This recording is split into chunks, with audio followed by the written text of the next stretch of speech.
आज ही Doubtnut app download करें। Doubtnut पर होगा अब आपके सभी मैथ्स, केमिस्ट्री, फिजिक्स और बायोलॉजी डाउट्स का सफाया। बस अपने क्वेश्चन की फोटो खींचो, उसे क्रॉप करो और तुरंत वीडियो सोल्यूशन पाओ। Download now. हेलो स्टूडेंट्स, आज हम अपने 8th क्लास की हनी ड्यू बुक का चैप्टर नंबर 2 करेंगे, जिसका नाम है द सुनामी। स्टूडेंट्स, आप ये पिक्चर देख रहे हैं ना, ये हमारे 2004 में जो सुनामी आई थी उसी की पिक्चर है। देखिए हमारे चैप्टर की स्टार्टिंग कैसे होती है। चलिए हम चैप्टर पढ़ते हैं। देखिए, अ tsunami is a very large and powerful wave caused by earthquakes under the sea. Okay, tsunami एक बहुत बड़ी और एक पावरफुल वेव होती है।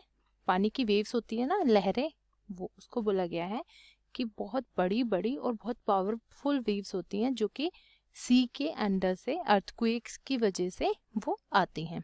Okay, on 26 December 2004 a tsunami hit Thailand and part of India such as Andaman and Nicobar Islands and the Tamil Nadu coast. Here are some stories of courage and survival. और हमारे हमारे India में 26 दिसंबर 2004 में tsunami आई थी। Okay, और ये उसी के बारे में हमारा चैप्टर है पूरा। अब देखिए यहाँ पे क्या लिखा हुआ है कि जो 2004 में सुनामी आई थी उसने थाईलैंड को हिट किया था और कुछ पार्ट ऑफ इंडिया लाइक जैसे हमारे अंडमान निकोबार आइलैंड्स थे, उसमें हमारा तमिलनाडु कोस्ट भी आता है। और उसी की यहाँ पे कुछ स्टोरीज हैं कि उन्होंने कैसे सरवाइव किया उस टाइम और कैसे कैसे सफ़र किया। इस चैप्टर में हम वही पढ़ेंगे। और देखिए यहाँ पे क्या लिखा है, did animals sense that a tsunami was coming. क्या एनिमल्स को, मतलब कि यहाँ पे क्या बताया जा रहा है, क्वेश्चन पुट किया जा रहा है कि एनिमल्स को मतलब कि उन्हें पता चल जाता है कि सुनामी आने वाली है। Some stories suggested that they did, और ऐसी कुछ यहाँ पे स्टोरीज हैं जैसे कि उन्होंने किया है उसके बारे में। ये देखिए हमारे बुक में भी ये पिक्चर दी हुई है। हमारे जो 2004 में जो सुनामी आई है उसी की ये पिक्चर है। स्टूडेंट्स, हमारा जो ये चैप्टर है ये 3 पार्ट्स में डिवाइडेड है, तो हम इसके अलग अलग 3 पार्ट्स में पढ़ेंगे इसको। तो सबसे पहले हम अपना पार्ट 1 पढ़ रहे हैं। तो देखिए क्या लिखा हुआ है, these stories are all from the Andaman and Nicobar archipelago. Okay, जो ये स्टोरीज हैं हमारे इस चैप्टर में ये सारे अंडमान और निकोबार की हैं।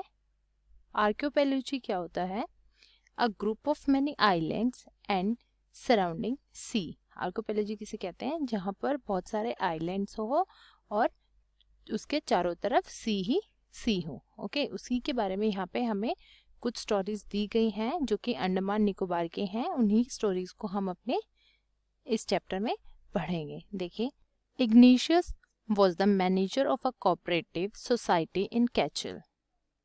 अब कैचल हमारे अंडमान निकोबार में एक आइलैंड है, निकोबार का आइलैंड है, उसमें एक मैनेजर था जिसका नाम इग्निशियस है, जो कि कॉर्पोरेटिव सोसाइटी का मैनेजर है। His wife woke him up at 6 AM because she felt an earthquake. उसकी वाइफ ने उसे 6 बजे उठाया क्योंकि उसे लग गया था, मतलब उसे पता चल गया था कि अर्थक्वेक आया है। Ignatius carefully took his television, set off his table and put it down on the ground so that it would not fall and break. Then the family rushed out of the house. फिर उस manager ने अपने television को carefully उठाया और table से उठाकर उसे नीचे रख दिया ताकि वो अर्थक्वेक की वजह से गिरकर ना टूट जाए। ओके, और पूरी फैमिली के साथ वो हाउस से बाहर आ गए। ओके, देन फिर देखिए क्या लिखा हुआ है, When the tremors stopped, they saw the sea rising in the chaos and confusion. 2 of his children caught hold of hands of their mother's father and mother's brother and rushed in the opposite direction. He never saw them again. His wife was also swept away. Only the 3 other children who came with him were saved. Okay, अब क्या हो रहा है कि क्या बता रहे हैं वो, जब उनके फैमिली घर से बाहर आ जाती है और जब ट्रीमोर्स क्या होते हैं कि झटके, a slight shake earth tremors and the earth shake during an earthquake. Earthquake के टाइम जब वो झटके आते हैं ना, वो उन्हें बोला जाता है ट्रिमोर्स। ओके, तो वो जब झटके स्टॉप हो गए और उन्होंने देखा कि जो सी है वो अब बढ़ रहा है, उनकी तरफ बढ़ता आ रहा है, तो यहाँ पे जो क्याओस है ये क्या है, कंप्लीट डिसऑर्डर और कंफ्यूजन। तो वो उस कंफ्यूजन में जो दो बच्चे थे उन्होंने तो उसके मम्मी के फादर का हाथ पकड़ लिया और दो ने मम्मी के भाई का हाथ पकड़ लिया and rushed in the opposite direction, और वो दूसरे डायरेक्शन में भागने लगे। और क्या क्या बोला जा रहा है यहाँ पे, उस मैनेजर ने उनको फिर कभी नहीं देखा। जो उसकी वाइफ थी वो स्वेप्ट मतलब बह गई थी दूर कहीं, और ओनली द 3 अदर चिल्ड्रन, जो 3 और बच्चे थे जो उसके साथ थे, वही बच्चे थे। ओके, अब देखिए ये तो एक स्टोरी हो गई। अब दूसरी बताई गई यहाँ पे, Sanjeev was a policeman serving in कैचल island of Nicobar group of island. Sanjeev एक पुलिसमैन था जो कि कैचल का ही था। ओके, और निकोबार आइलैंड में है वो Katchal island. He somehow managed to save himself, उसने किसी तरीके से अपने आप को बचाया था, अपनी वाइफ को और अपने बेबी को। और बेबी कौन थी, उसकी डॉटर, फ्रॉम द वेव्स, उन वेव्स से। But then he heard cries for help from the wife of John and guest house cook. Sanjeev jumped into the water to rescue her, but they were both swept away. लेकिन जब उसने जब उसने वो चिल्लाने की आवाज सुनी, और चिल्लाने की आवाज किसकी थी, उसका जो जॉन की वाइफ थी उसकी, और गेस्ट हाउस में जो कुक था उसकी, उन दोनों की उसने चिल्लाने की आवाज सुनी, तो वो एकदम से पानी में कूदा और उसको बचाने के लिए वो कूदा था, लेकिन वो उन्हें नहीं बचा पाया क्योंकि वो दूर तक बह चुके थे। ओके, अब हमने अभी तक 2 स्टोरी पढ़ ली। अभी देखिए थर्ड स्टोरी में क्या लिखा है। 13-year-old मेघना was swept away along with her parents and 77 other people। 13-year-old मेघना नाम की लड़की थी, वो भी बह गई थी, और 77 और लोग थे वो भी बह चुके थे, और मेघना के पापा मम्मी भी उसी में बह गए थे। She spent 2 days floating in the sea holding on to a wooden door। और उसने 2 दिन तक सी में, मतलब एक लकड़ी का दरवाजा था, उसे पकड़कर वहीं पर फ्लोटिंग करती रही, मतलब उस दरवाजे पर बैठ गई, क्योंकि जो वुडन डोर होता है, जो वुडन होती है, वो डूबती नहीं है। 11 times she saw relief helicopters overhead but they did not see her। उसने 11 बार वो जो रिलीफ हेलीकॉप्टर्स थे जो लोगों को बचा रहे थे, ऊपर घूम रहे थे, उसने उन्हें देखा, लेकिन जो हेलीकॉप्टर्स थे, उन हेलीकॉप्टर में जो लोग थे, उन्होंने मेघना को नहीं देखा। She was brought to the shore by a wave and was found walking on shore in a daze। और फिर क्या होता है कि वो एक वेव आती है, और उस वेव की वजह से वो समुद्र के किनारे के पास आ जाती है, और वहां से वो चलते हुए आ रही होती है, जो कि एक अचंभे वाली बात है। ओके, चलिए देखिए अब नेक्स्ट स्टोरी में क्या लिखा हुआ है। Almaz Javed was 10 years old। अब एक अलमाज जावेद नाम का बच्चा है जो कि 10 साल का है। She was a student of Carmel Convent in Port Blair where her father had a petrol pump. अब जो 10 years old का बच्चा था वो एक लड़की थी जो कि स्टूडेंट थी किसी स्कूल की, कार्मेल कॉन्वेंट की, जो कि पोर्ट ब्लेयर में है, और वहाँ उसके पापा का एक पेट्रोल पंप है। Her mother Rahila's home was in Nancowry island. जो उनकी मम्मा का घर है, जिस लड़की का यहाँ पे बात हो रही है, उस लड़की की मम्मी का घर कहाँ है, नैन कोरवे आइलैंड पर। The family had gone there to celebrate Christmas. और उसकी जो फैमिली थी वो वहाँ गई हुई थी क्रिसमस बनाने के लिए। Okay, when the tremors came early in the morning the family was sleeping. Alma's father saw the sea water recede और क्या होता है कि जब वो सो रहे होते हैं तो अर्ली मॉर्निंग में वो भूकंप के झटके आते हैं जब सारी फैमिली सो रही होती है।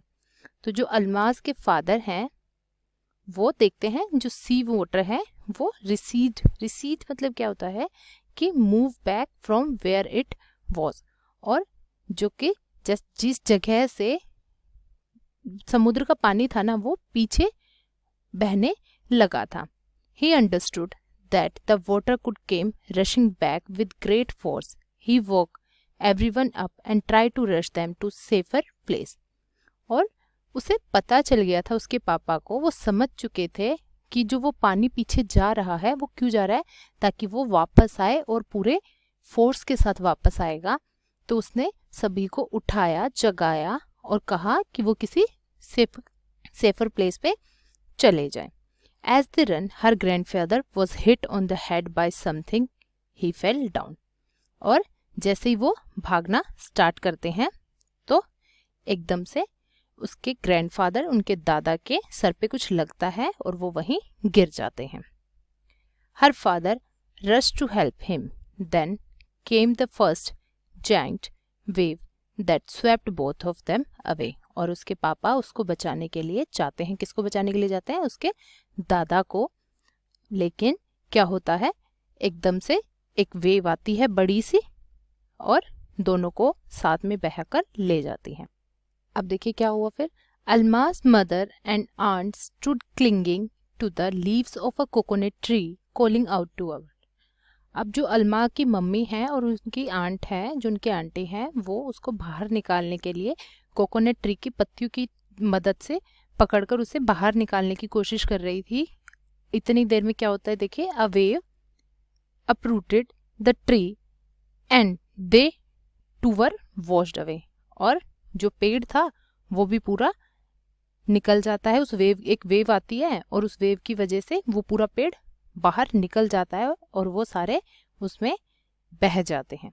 अल्माज सो अ लॉग ऑफ वुड फ्लोटिंग। अब जो अल्माज है वो एक लकड़ी का लॉग होता है ना, कि सिलेंड्रिकल शेप की एक वुड होती है, काट कर पेड़ सिलेंड्रिकल शेप में रख देते हैं ना, उसको बोल रही है कि एक लकड़ी का वो लॉग देखा और वो जो तैर रहा था, फिर क्या किया उसने, she climbed on to it, और वो उस पर चढ़ गई। और चढ़ने के बाद वो देन शी फेंटेड, वहां वो बेहोश हो गई। When she woke up she was in a hospital in Kamorta. और जब वो उठी तो उसने क्या देखा कि वो हॉस्पिटल है जो कि कैमोर्टा में है। From there she was brought to Port Blair, और वहीं से उसे पोर्ट ब्लेयर ले जाएगा। The little girl does not want to talk about the incident with anyone. She is still traumatized. अब जो वो छोटी सी बच्ची थी वो उस इंसिडेंट के बारे में किसी से बात नहीं करना चाहती थी, क्योंकि वो ट्रॉमाटाइज थी, ट्रॉमा में थी। अ ग्रेटली शॉक्ड और डिस्ट्रेस्ड। ट्रॉमा में इंसान होता है ना कि उसको बहुत ज़्यादा शॉक लग जाता है। उसमें वो लड़की चली गई थी, उसने अपना पूरा परिवार खो दिया था, वो इकलौती बच गई थी और इसी वजह से उसे बहुत बड़ा शौक लगा था और वो किसी के साथ इसके बारे में बात नहीं करना चाहती थी। स्टूडेंट्स, हमारे इस चैप्टर का फर्स्ट पार्ट यही ख़त्म होता है। आगे का चैप्टर और हमारा जो पार्ट नंबर 2 है वो हम अपनी नेक्स्ट वीडियो में करेंगे। इसी चैप्टर का आगे का चैप्टर हम अपनी नेक्स्ट वीडियो में स्टार्ट करेंगे। ओके, नेक्स्ट वीडियो ज़रूर देखें, हमारी पार्ट नंबर 2 होगा इस चैप्टर का। Thank you so much. Class 6 से 12 से लेके नीट, IIT, JEE मेंस और एडवांस के लेवल तक 10 मिलियन से ज्यादा स्टूडेंट्स का भरोसा। आज ही डाउनलोड करें डाउटनेट ऐप या व्हाट्सएप कीजिए अपने डाउट्स 8400 400 400 पर।